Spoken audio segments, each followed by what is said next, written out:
Hey everybody, I'm Todd and this is Sweet Tea Guitars. Thank you so much for stopping by the channel and welcome to my life.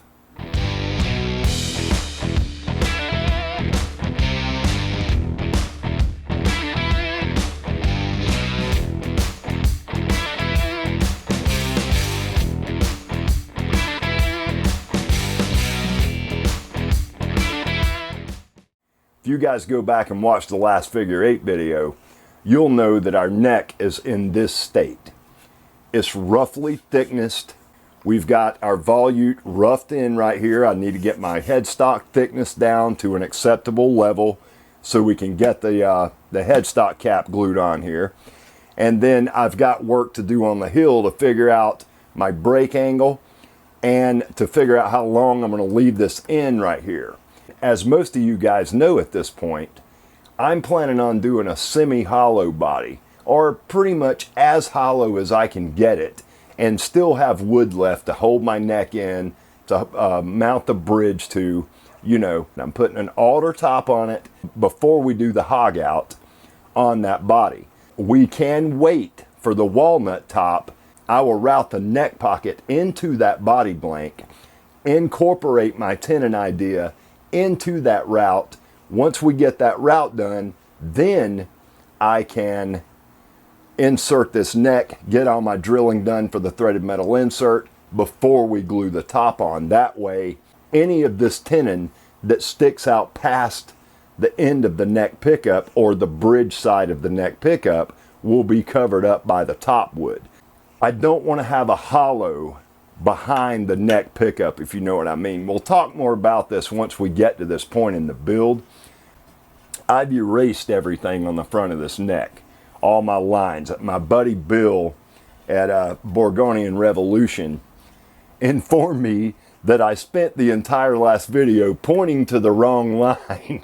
Every time I would say 22nd and 17th fret, they were like an inch apart. And he said, man, you're trying to fit way too many frets in that small space. And once I went back and watched the video, it's not that I had the lines wrong, it's that I kept pointing to the wrong line. So I got it, you guys. Sorry, Bill, didn't mean to freak you out, brother. Anyway, we're gonna redraw up my lines down here to get this final dimension on my width. Then we're going to attach this flat bar piece of aluminum to my neck, run it across the router table, get these sides cleaned up. Then we can start doing the draw up again. Right now, all I want to get is my perimeter of the neck to the right dimension. So we're shooting for a 43 millimeter nut right here. And I'm shooting for a 58 millimeter width at the 22nd fret. What we need to do is recenter everything, redefine our nut line. It really doesn't matter. I do need to take into account where my truss rod slot's ending, but that's not going to make that big of a difference as long as I get this side right. So we'll need our 25-inch fret slotting scale, which we've got right here. We'll need the Crimson protractor, which we've got right here. I've got an assortment of pencils and drawing utensils and erasers. And then I've got my flexible long ruler here. That's pretty much going to get us to a point that we can get this routed. So I want to get this done first.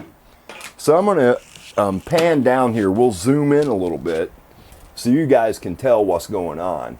And I'll try to do my best to explain this so you guys get something from it. So let's draw this out again. Now what I'm going to do is I'm going to use these two pieces of dark Etimo veneer as a gauge for my center line. And we'll redefine all this stuff on here. We'll do the same thing down on this end of the headstock so I can make absolutely certain we go to glue the cap on that it's in the right place. And we'll also do the same thing down here on the heel when we start drawing up where our 22nd fret and our 17th fret actually are going to go. So let's get our nut line established first of all. I want to keep a small flat behind my nut line so my nut is not sitting at an angle. And if I have to, I can file that in. But all I'm going to do is bring this forward and get myself about a little over an eighth, maybe 3/16 from where my headstock downslope starts. We're going to take our 0.9 millimeter pencil, and that will be the front of our nut.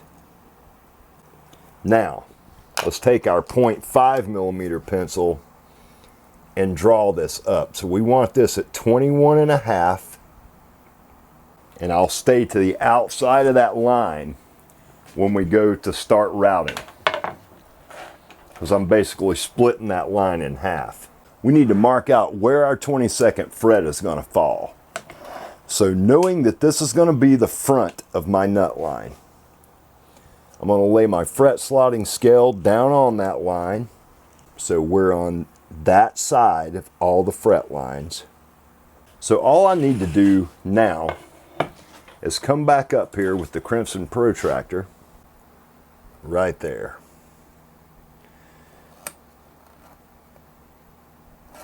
There's my 22nd fret. So while we've got the fret slotting scale out, let's go ahead and mark our 23rd.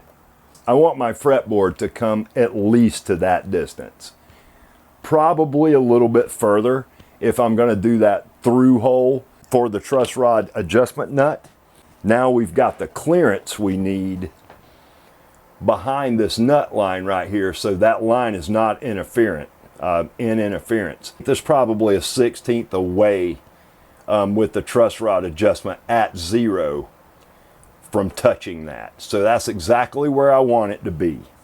We need to cut this neck off right there at that 22nd fret line, or a 32nd beyond that 22nd fret line.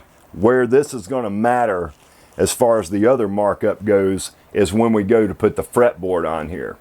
That's when we'll need to start figuring out how much overhang we want and all that. So I don't want to do a bunch of unnecessary stuff. All right, now let's draw in this line and intersect these two lines. Then we'll double check it and make sure it's where we want to be. Let's do the same thing on this side. And I basically want to carry this all the way to the outside edge.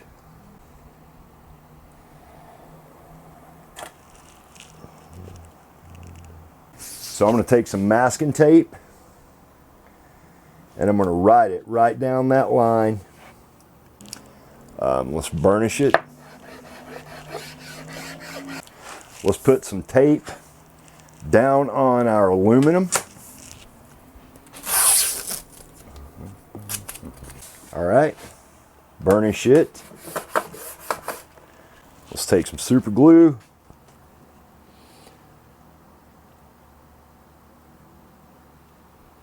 We'll hit this with some activator. Actually, I'm not going to use the activator. It'll give me a couple extra seconds.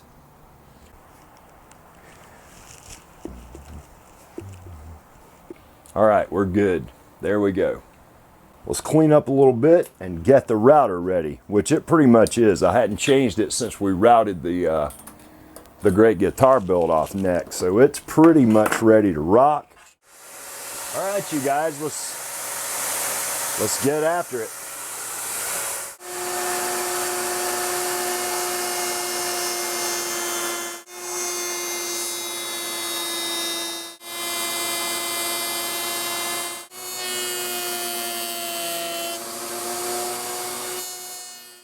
All right, now let's do that same thing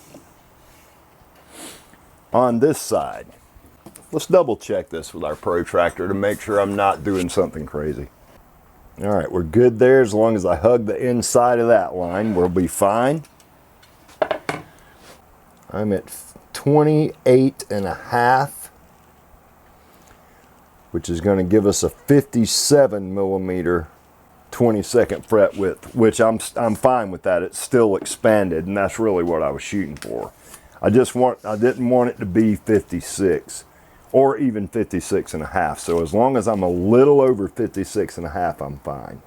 And we'll do exactly what we've done on this side. We'll carry it right up to where our cut meets the back side of where our volutes cut. I didn't want to go any further than that because I don't want to take a chance on it dipping in right here where my headstock goes. I don't like that look. I would rather it expand or stay even once it gets behind the nut. I definitely don't want it to dive in at all.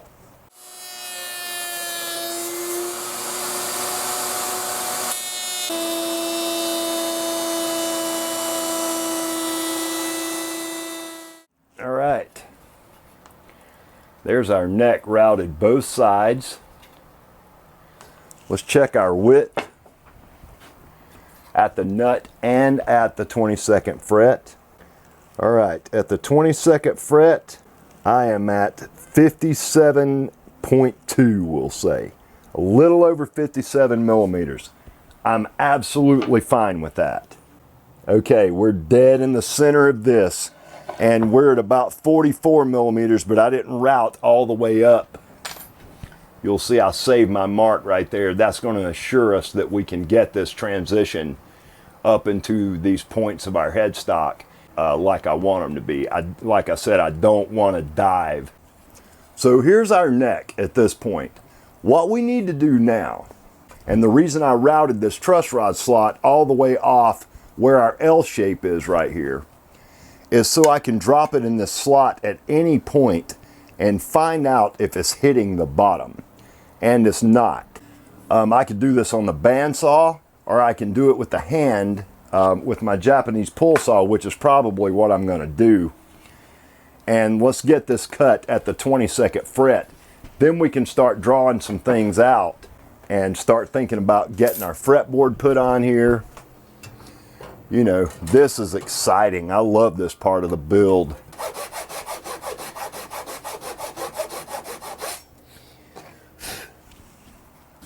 All right, so while I'm still above that line, let's go ahead and cut it off level here.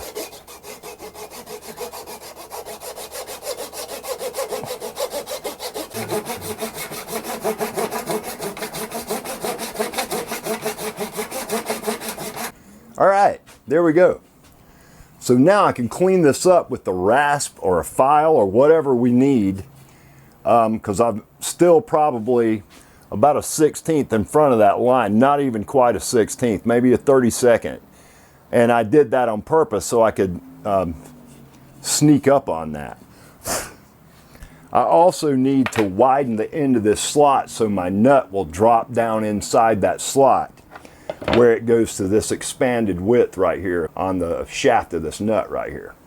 We'll use our flat Iwasaki 3/8 of an inch. This is a fine cut Iwasaki. I love this little file. And let's just sneak up on this line real quick. Get us a nice flat going on there too. I want to file this back far enough to where I've got about a 32nd to a 16th of clearance behind the back side of our truss rod adjustment nut. Let's go a little bit further. This is a 5/8 inch wide medium cut Iwasaki. It'll be a little bit more aggressive. I want to make certain that I've got enough room so my truss rod nut can be adjusted that way. So I want to kind of leave like a 16th behind that nut. And now this is a good chance for me to use my new little karate triangle needle rasp to get down in that corner.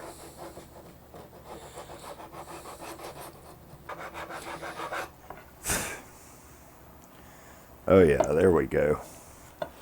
These little things are absolutely great. Lee Valley Tools.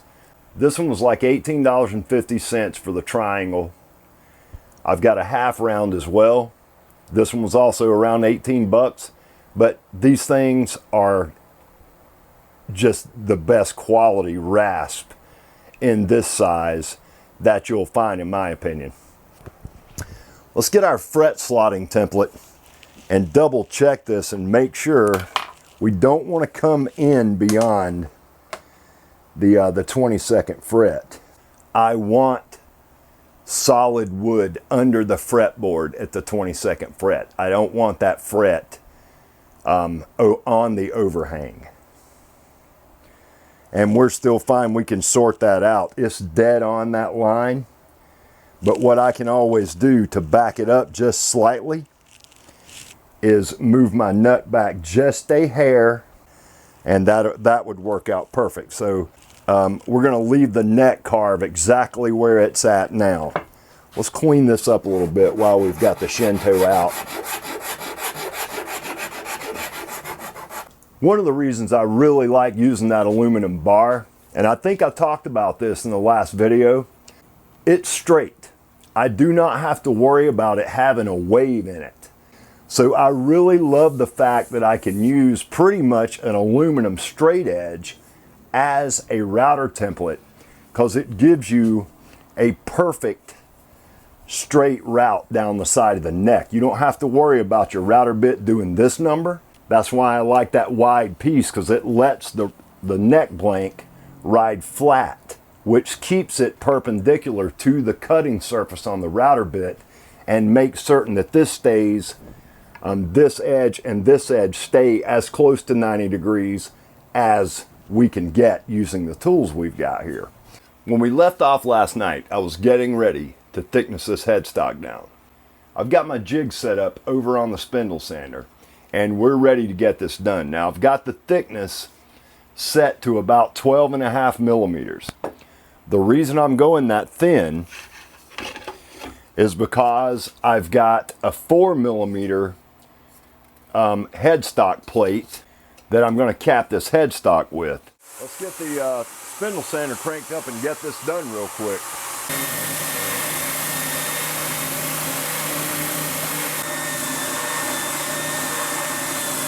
While we're already set up on the spindle sander, I'm going to work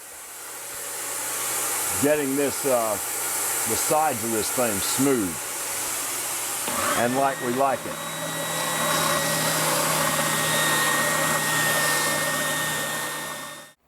There's my headstock shape initially. Now I'll work on this with some sandpaper and stuff, but I've got it thinned down to about 12 millimeters. I'm a little over, about 12.5 actually. I'm going to clamp this neck down to my table like this, and I'm going to start working on the back of this headstock with some scrapers, with some Iwasaki's, and we'll get this initial curve up into our volute done. Now you'll see I preserved some of the thickness on this neck. I want to ramp up from that into my volute so I don't lose the strength. The first thing I want to do is flatten this out.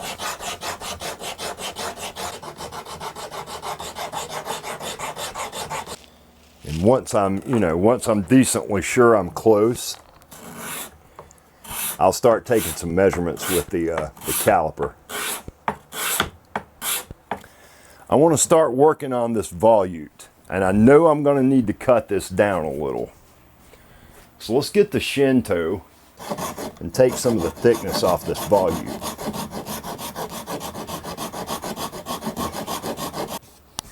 Okay, I don't want to go any further than that with the flat. So let's get some of this raked back here. I want to create a concave shape right here. So the outside is a little bit thicker and it dives in back towards that area. I think that's giving it that little bit of extra meat on the sides right here will add a little strength to the headstock. And that's never a bad thing. We'll see.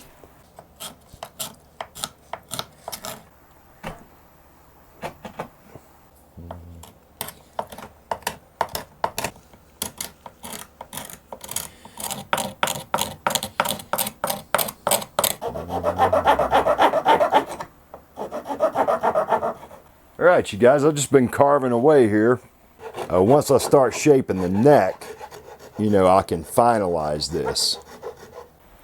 So that's the starting of our volute. And you can see what I mean. I left these ribs on the side, and that kind of acts like a brace. You know, it's not going to make that much of a difference, but I think it looks cool too. I need to put this neck aside for just a minute, and let's get the fretboard cut out to within a couple of millimeters the size it needs to be.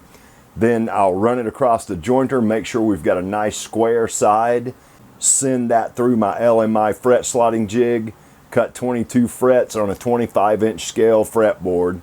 Then we'll glue it to the neck.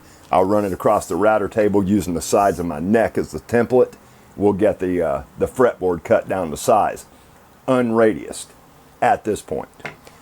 So again, I'm using this beautiful piece of Ziricote right here. I've got somewhat of a fence set up on my little bandsaw here. Let's get this fretboard cut out.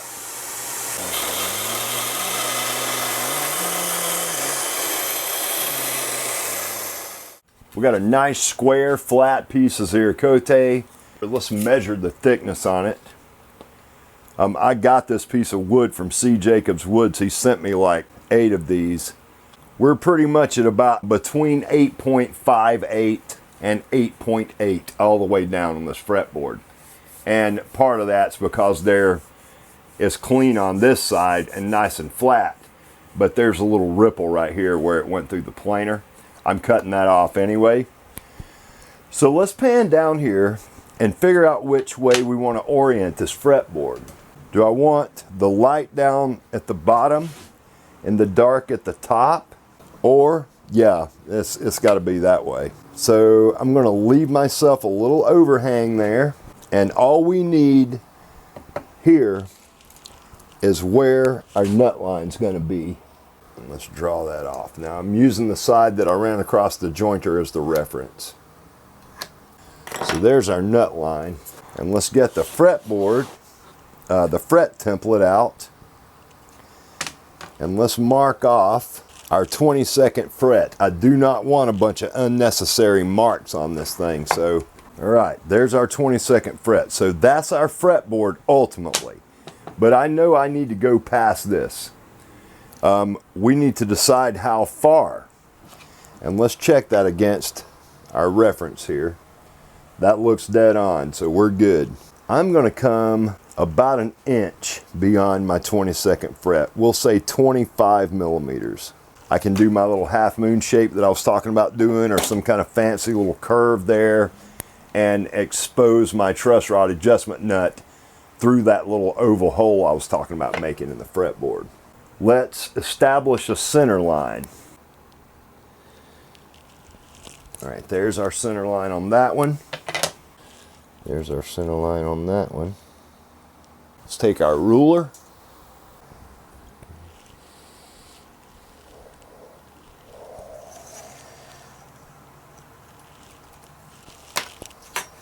There's our center line.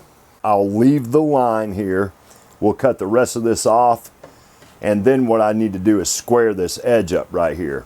Let's cut this off at this line. I'm gonna, again, I'll save this line.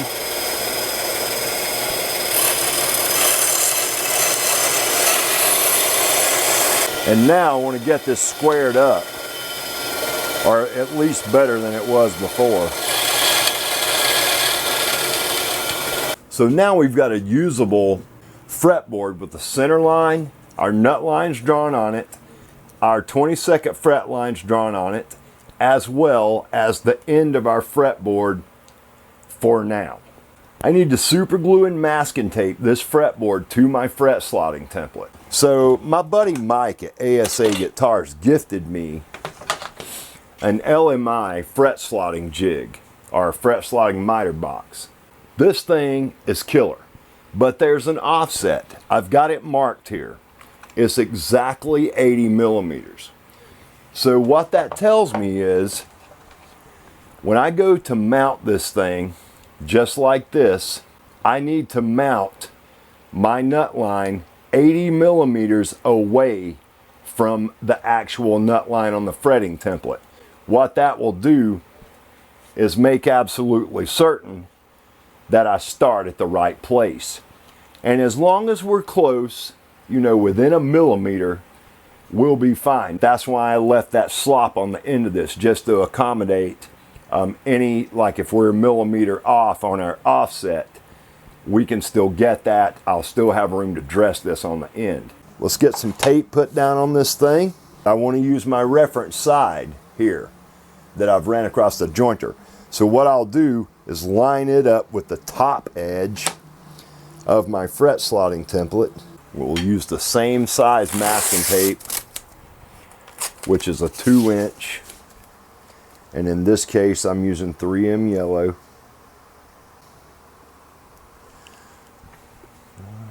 Activator.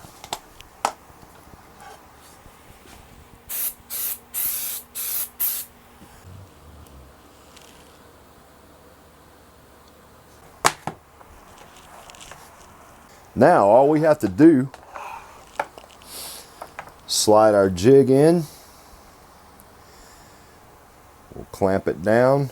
My fretboard's not under this side yet, so what I'll do is put a block under here so we're not clamping straight to the template.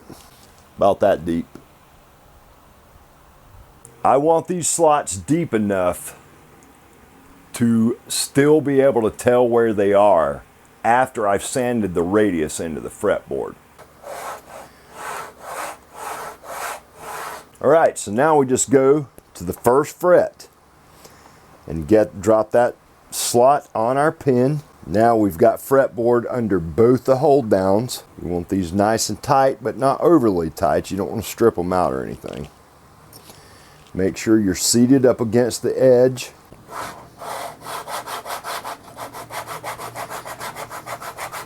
This thing's got holes in both ends right here. That's for screws to go down in. I'm going to screw this thing to my table.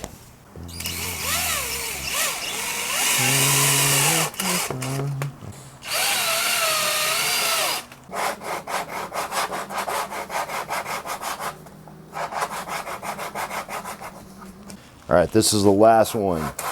And of course, I just chipped my fretboard. I think I can fix it though. So it chipped off the end of this thing right there. I think I've got enough width to take care of that though, so I'm not really that concerned about it, honestly. I've got like 3 millimeters over on each side, even on the wide end, so we'll be fine. It's just that little chip out right there on the edge. Fretboard slotted, 22 frets, ready to roll. What I want to do now is cut in a place for this nut shaft to drop down in our slot. So let's mark this out. We'll just mark the sides of it. 6 millimeter one first in case we get any chip out down through here. Should be able to flake it right off of there now. There we go. So there's our truss rod slot cut. Our nuts hanging out the end. We're even with the tail down here near the nut side. So we're sorted. You can see down inside there, I need to mark that out where it falls on the back of my fretboard. That's where my little decorative oval hole is going to go. There's the front of my truss rod adjustment. Our truss rod adjustment nut is 5 millimeters thick. We'll go 6.5 millimeters. Now I've got a location right there where those lines are of where that hole is going to need to be. About right in that area. So now when I figure out and bring my center line over onto the back, I can drill a hole straight through the center, as wide as that gap is wide. In between those two marks that I've got drawn on that end, that will be where my truss rod adjustment nut needs to reside.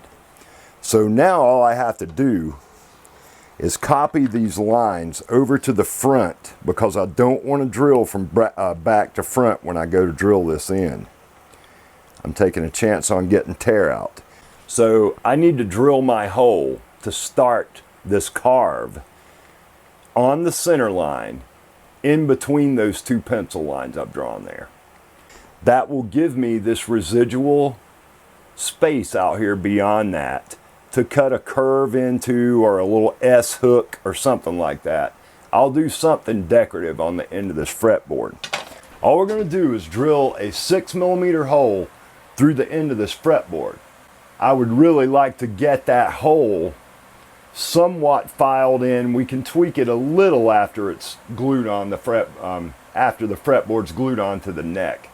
But the truss rod nut's going to be in our way at that point. So we really need to get this hole pretty much finalized before I glue the fretboard on. The start of that process involves drilling this hole, so let's get that done. I do not want to force this drill bit down through this Ziricote because Ziricote will crack in a minute. Alright, so there's our hole drilled. Straight through the fretboard, no tear out. So I need to widen that slot out the width of 3 of these holes. So let's measure what that is. End of one hole to the end of the third hole is right at 15mm. So I would say 16 to 17mm wide this hole is going to need to be. So I need to make sure I've got that 17mm from side to side. We'll get the Crimson protractor once again. Alright you guys, I'm back. I had to go up to the house and make myself a cup of coffee. Seems that it's going to be a long night. I went ahead and worked a little bit on this off camera, and you guys can kind of see what I've gotten done here. Let me hide my face so it focuses on it. Just a little beveled access hole through the fretboard to give us access to that truss rod adjustment nut. That's all I was shooting for. I'm going to draw in a little curve right here. The big thing I don't want to happen is I don't want to leave too thin of a space beyond the edge of this fretboard. I want to keep as much of that width as I can.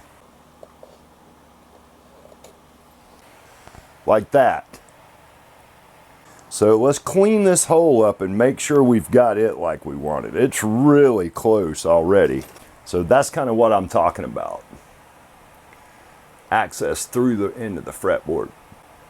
So I'm going to cut these little tips off right here, and we got to sand this smooth to make sure everything's nice and symmetrical, and we'll go ahead and take care of the end of the fretboard as well. So let's jump over here on the bandsaw, and I'll stay outside this line. We'll file it in.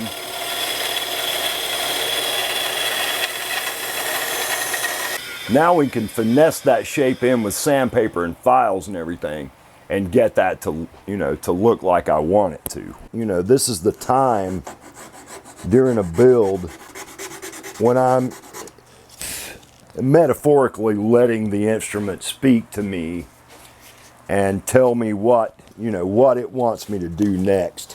Now, I don't mean that like some higher plane of existence or anything like that. I'm just saying, artistically, I like doing it this way because it gives me, it's mainly a time thing. It makes me slow down and pay attention to what the guitar's saying. There we go. There's the end of our fretboard. It's nice and shiny. So I'm going to take this 360 right here, and I'm just going to run it back and forth through this hole. And there we go.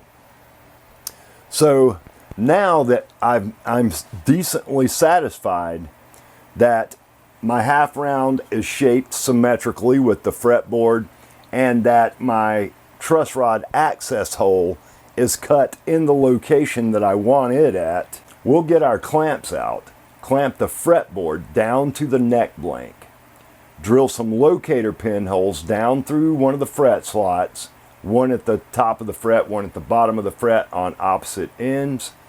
Then we will be ready to glue this fretboard on. Before we do that, I need to cut this line right here at the nut.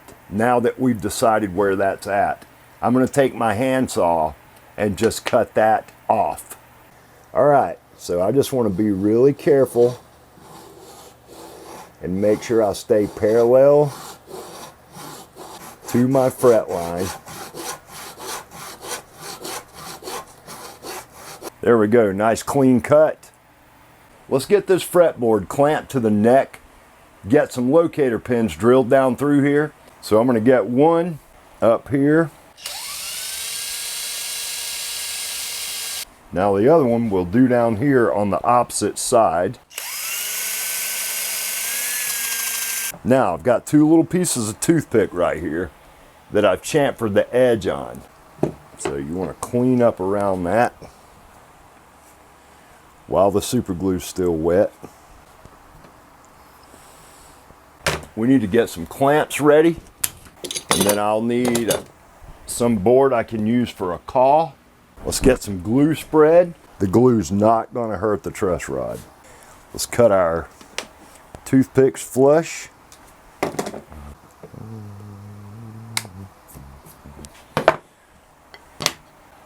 I like to start at one end and go to the other.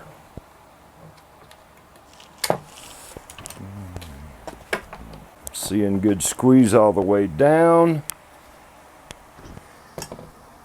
Seeing good squeeze all the way down on this side too. Let's put this over here in the floor. Alright you guys, we got the fretboard glued to the neck for the figure 8 build. The fretboard slotted. I'm going to wrap this video up right here. I know my videos, the last couple anyway, have seemed a little disconnected. And I feel like that's because I've got too much going on all at the same time. And I'm having trouble concentrating and figuring out where I'm at on each one of these builds, and I know that confusion is coming across in my videos. So here's my plan. In the next video for the figure 8 build, I'm going to trim the side of the fretboard off. We'll run it across the router table. I'm going to get my fretboard pre-radiused, at least get the radius started. I'm putting a 12-inch radius on this fretboard. Then we're going to draw out our tenon shape and figure out what we're doing about this tenon idea that I've got with the threaded metal insert through the back of the body. I'll show you guys all about that in the next video, but we'll get the neck pocket cut.